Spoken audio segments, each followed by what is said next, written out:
गुण धर्मों के बारे में। अम्ल को इंग्लिश में एसिड कहा जाता है। इसमें सबसे पहले दिया है हमें अम्ल स्वाद में खट्टे होते हैं। अगर अम्ल को हम चखेंगे तो वो स्वाद में हमें खट्टे लगेंगे। आगे है इसी में ये नीले लिटमस को लाल में बदल देते हैं। अगर कोई भी नीला लिटमस पत्र अम्ल के संपर्क में आएगा तो उसका रंग परिवर्तित होके लाल हो जाएगा। ठीक है, नीले को लाल में बदल देंगे, लेकिन लाल पर इनका कोई प्रभाव नहीं पड़ता है। अगर लाल लिटमस पत्र अम्ल के संपर्क में आएगा तो उसका रंग लाल ही रहेगा, सिर्फ नीले को लाल में बदल देते हैं ये। ठीक है, आगे है इसी में ये जलीय विलयन में हाइड्रोजन प्लस आयंस देते हैं। अगर अम्ल में जल डाला जाएगा तो वो जल में हाइड्रोजन के धन आयंस बनाएंगे। ठीक है, धन आयन यानी कि जमा वाले। ठीक है, उदाहरण ले लेते हैं कुछ अम्ल के। सबसे पहले इसमें HCl यानी कि हाइड्रोक्लोरिक अम्ल, H2SO4 यानी कि सल्फ्यूरिक अम्ल, CH3COOH यानी कि एसिटिक अम्ल, और इसी में एक आता है सिट्रिक अम्ल। सिट्रिक अम्ल का आपको फॉर्मूला याद करने की जरूरत नहीं है। ठीक है, एक ऐसा उदाहरण ले लेते हैं जो हमारे दैनिक जीवन में उपयोग किया जाता है अम्ल का, तो वो है नींबू। ठीक है, नींबू में जो है वो सिट्रिक अम्ल पाया जाता है। और यहां पर आप देख सकते हैं कि कोई नीला लिटमस पत्र जितना भी नींबू के रस के संपर्क में आया उतना ये लाल रंग में परिवर्तित हो गया। ठीक है, अम्ल में दो शब्द आते हैं, सांद्र अम्ल और तनु अम्ल। इन्हें भी समझना हमारे लिए जरूरी है। तो सांद्र अम्ल क्या होता है? जिसमें अम्ल अधिक मात्रा में और जल अल्प मात्रा में होता है, यानी कि अम्ल जो है वो ज्यादा हो, ठीक है, और पानी वो कम हो, पानी की मात्रा कम हो, अम्ल की मात्रा अधिक हो, तो उसे कहा जाएगा सांद्र अम्ल।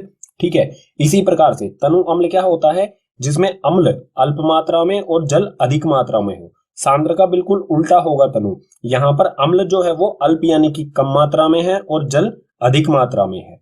अब बात आती है, अगर सांद्र अम्ल को हम तनु अम्ल में बदलना चाहें या तनु अम्ल को सांद्र अम्ल में बदलना चाहें तो किस प्रकार से किया जा सकता है?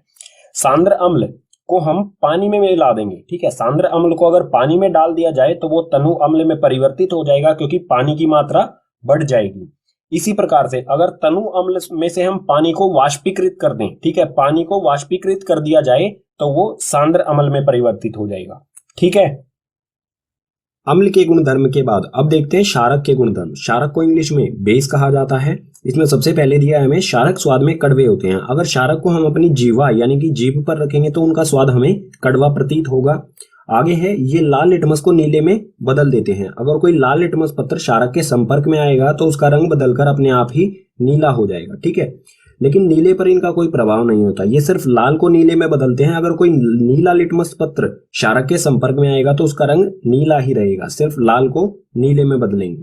ठीक है, आगे है ये जलीय विलयन में OH ऋण आयन देते हैं। ठीक है, अगर क्षारकों में जल डाला जाएगा तो जल में ये OH यानी कि हाइड्रो ऑक्साइड के घटा माइनस यानी कि ऋण आयंस प्रदान करेंगे हमें। ठीक है, कुछ उदाहरण ले लेते हैं क्षारक के, जैसे NaOH यानी कि सोडियम हाइड्रो ऑक्साइड, KOH यानी कि पोटेशियम हाइड्रो ऑक्साइड, NH4OH यानी कि अमोनियम हाइड्रो ऑक्साइड। ये कुछ ऐसे उदाहरण हो गए जो हम लेबोरेटरी यानी कि प्रयोगशाला में देखते हैं। एक दैनिक जीवन वाला उदाहरण ले लेते हैं जो हम अपने दैनिक जीवन में इस्तेमाल करते हैं क्षारक, तो वो है साबुन।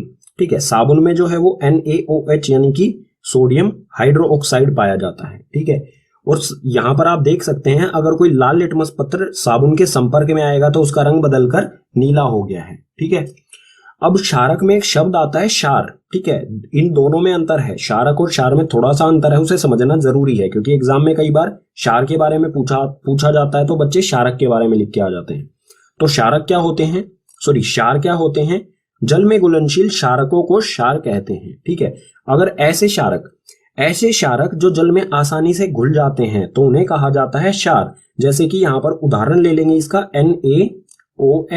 NaOH जो साबुन में पाया जाता है, ये आसानी से जल में घुल जाता है, तो हम इसको क्षार भी कह सकते हैं और क्षारक भी कह सकते हैं। ठीक है, अम्ल और क्षारक के गुण धर्मों के बारे में पढ़ने के बाद अब बात आती है कि अम्ल और क्षारक, कोई भी हमें वस्तु दी गई है उसको हम कैसे पहचानेंगे कि वो अम्ल है या क्षारक है?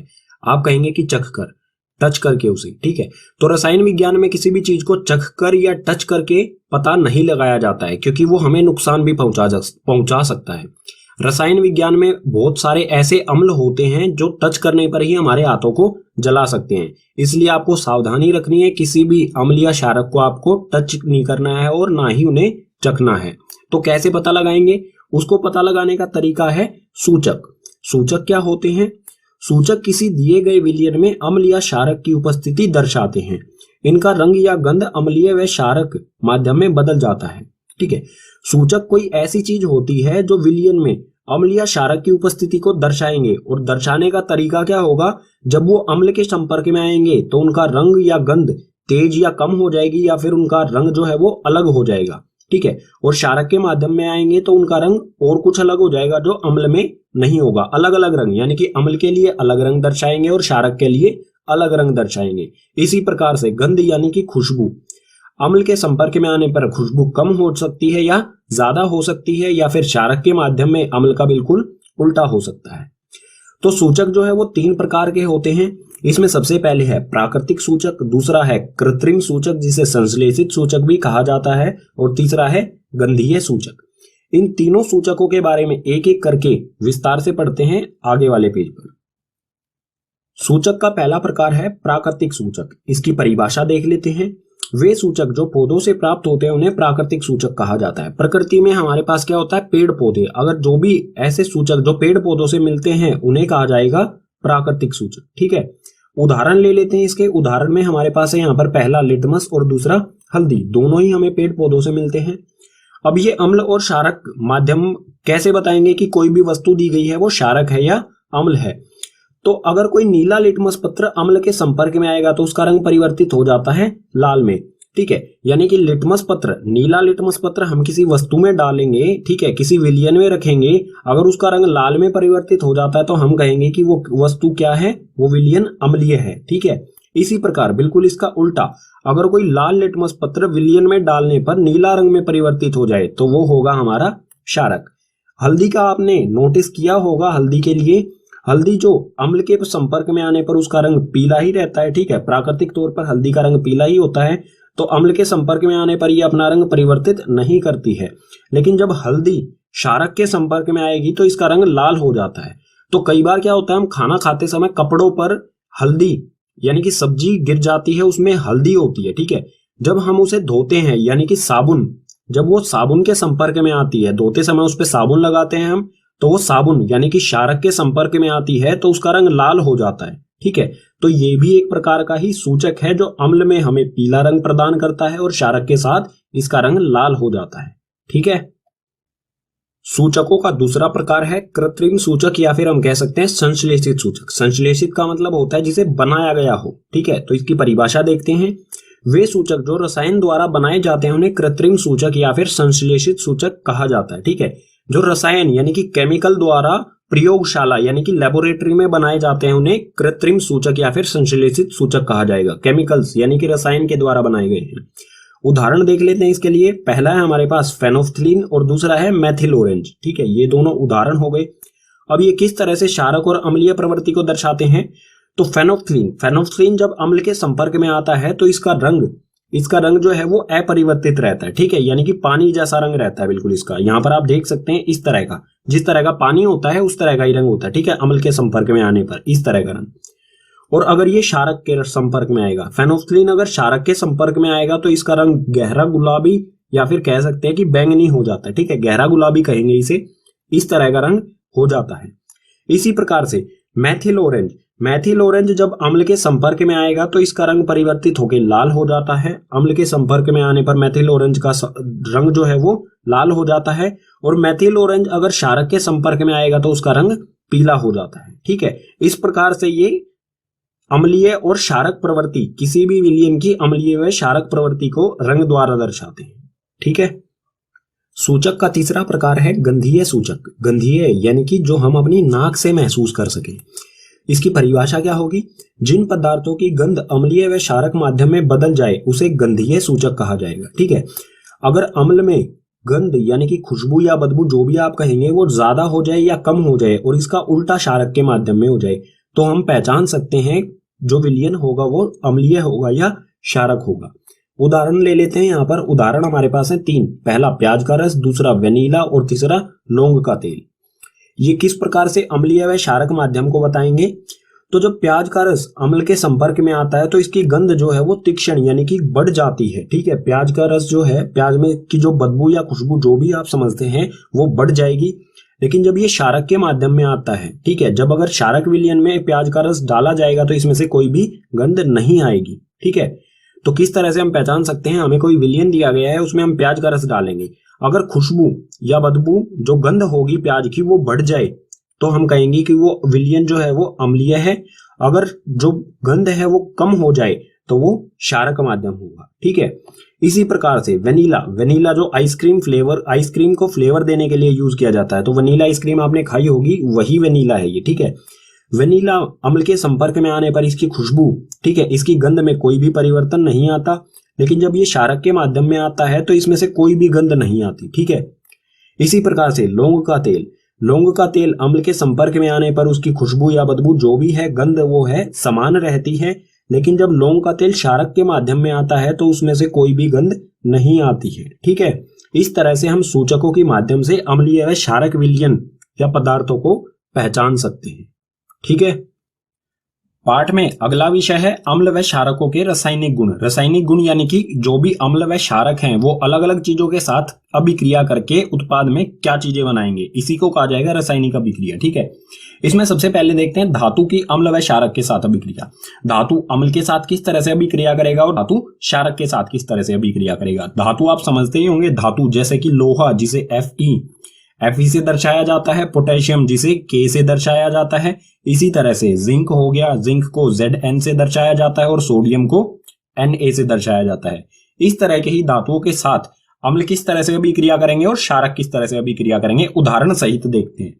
तो सबसे पहले धातु की अम्ल के साथ अभिक्रिया।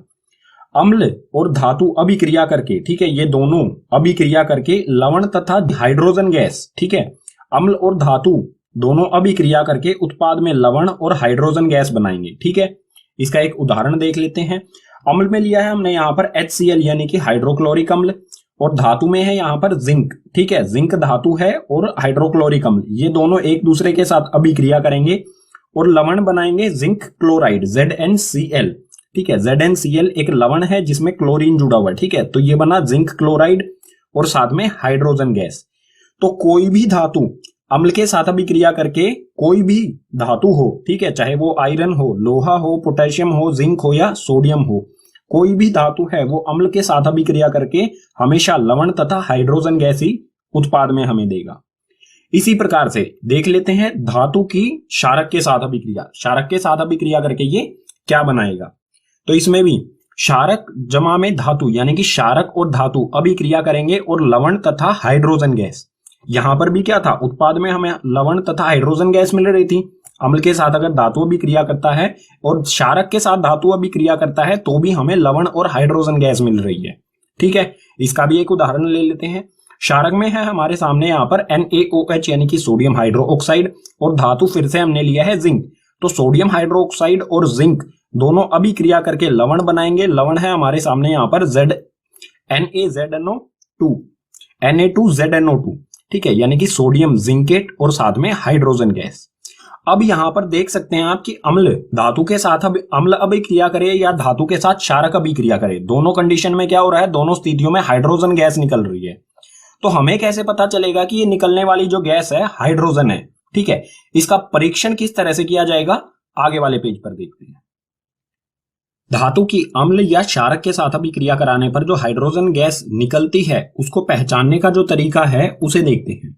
तो हाइड्रोजन गैस का परीक्षण, जो भी निकलने वाली गैस है हाइड्रोजन, उसे किस तरह से पहचाना जाएगा।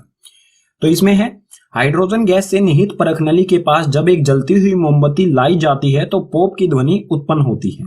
ठीक है, यानी कि जो मोमबत्ती, जलती हुई मोमबत्ती जो हाइड्रोजन गैस के पास लाई जाएगी तो जो हाइड्रोजन गैस है वो बहुत ज्वलनशील गैस होती है, वो पॉप ध्वनि के साथ तुरंत जल जाएगी। तो ये है स्टैंड, इसमें ये टेस्ट ट्यूब है। टेस्ट ट्यूब के अंदर जिंक के छोटे छोटे दाने लिए गए हैं और साथ ही इसके अंदर डाल दिया गया है अम्ल। अम्ल और जिंक की अभिक्रिया यानी कि धातु और हाइड्रोक्लोरिक अम्ल की अभिक्रिया से जो हाइड्रोजन गैस उत्पन्न होगी, ठीक है, वो बाहर नहीं निकल पाएगी इस कॉर्क की वजह से। इस कॉर्क के अंदर जो पाइप लगी है वो इससे गुजरेगी और उसे इस टब में भरे हुए साबुन के पानी के अंदर छोड़ दिया जाएगा। ठीक है, जैसे ये साबुन के पानी के अंदर निकलेगी ये हाइड्रोजन गैस जो है वो बबल्स में, बुलबुलों में पैक हो जाएगी। ठीक है, और जो ये बुलबुले ऊपर आएंगे, बहुत हल्की गैस होती है हाइड्रोजन, वो आसानी से ऊपर की तरफ जाती है। ठीक है, तो ये बुलबुले जब ऊपर की तरफ जाएंगे, अगर इन बुलबुलों के पास हम जलती हुई मोमबत्ती लेके आएंगे तो ये पोप ध्वनि करते हुए, ठीक है, तुरंत जल जाएंगे पोप की ध्वनि के साथ, ठीक है, क्योंकि बहुत ज्वलनशील गैस होती है हाइड्रोजन, ठीक है। अम्ल व क्षारक के रासायनिक गुणधर्म में आगे है अम्ल व क्षारक की धातु कार्बोनेट तथा धातु बाइकार्बोनेट के साथ अभिक्रिया। कोई भी अम्ल या क्षारक है वो धातु कार्बोनेट यानी कि जैसे कि धातु, कोई भी हमारा धातु है जैसे सोडियम, तो सोडियम का कार्बोनेट, जैसे सोडियम का कार्बोनेट क्या होगा Na2CO3, जो ये CO3 होता है, ठीक है, Na हो गया हमारा धातु और CO3 हो गया कार्बोनेट, यानी कि धातु कार्बोनेट हो गया, ठीक है। तो अम्ल व क्षारक धातु कार्बोनेट के साथ किस तरह से अभिक्रिया करेंगे, और इसी तरह से अम्ल व क्षारक धातु बाइकार्बोनेट को धातु हाइड्रोजन कार्बोनेट भी कहा जाता है। तो बिल्कुल भी कंफ्यूज नहीं होना है, एक ही चीज है धातु बाइकार्बोनेट और धातु हाइड्रोजन कार्बोनेट।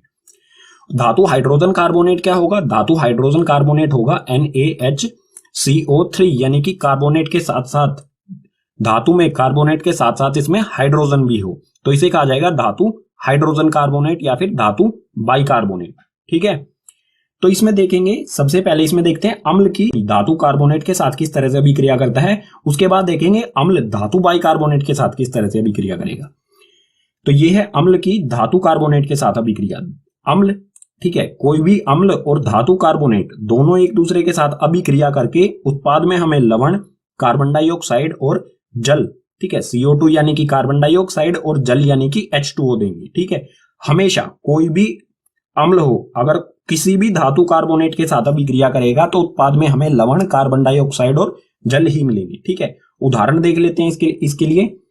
अम्ल में लिया है यहाँ पर हाइड्रोक्लोरिक अम्ल, और धातु कार्बोनेट जैसा कि उदाहरण में भी बताया था वही है, ठीक है, Na2CO3 यानी कि सोडियम कार्बोनेट, ठीक है। हाइड्रोक्लोरिक अम्ल और सोडियम कार्बोनेट दोनों एक दूसरे के साथ अभिक्रिया करके उत्पाद में बनाएंगे NaCl, जो कि एक लवण होता है, साथ में कार्बन डाइऑक्साइड गैस यानी कि CO2 और साथ में जल यानी कि H2O, ठीक है। अब देखते हैं अम्ल की धातु बाइकार्बोनेट यानी कि धातु हाइड्रोजन कार्बोनेट के साथ अभिक्रिया।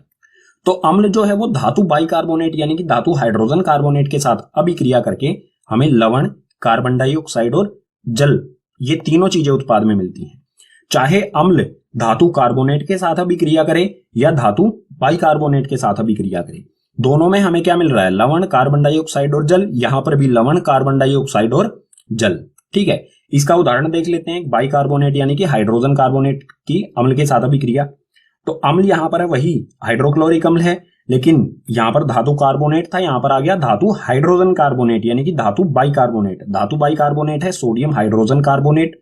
उत्पाद में हमें मिलेगा NaCl यानी कि लवण, ठीक है, जो कि एक लवण है, साथ में कार्बन डाइऑक्साइड और जल, ठीक है।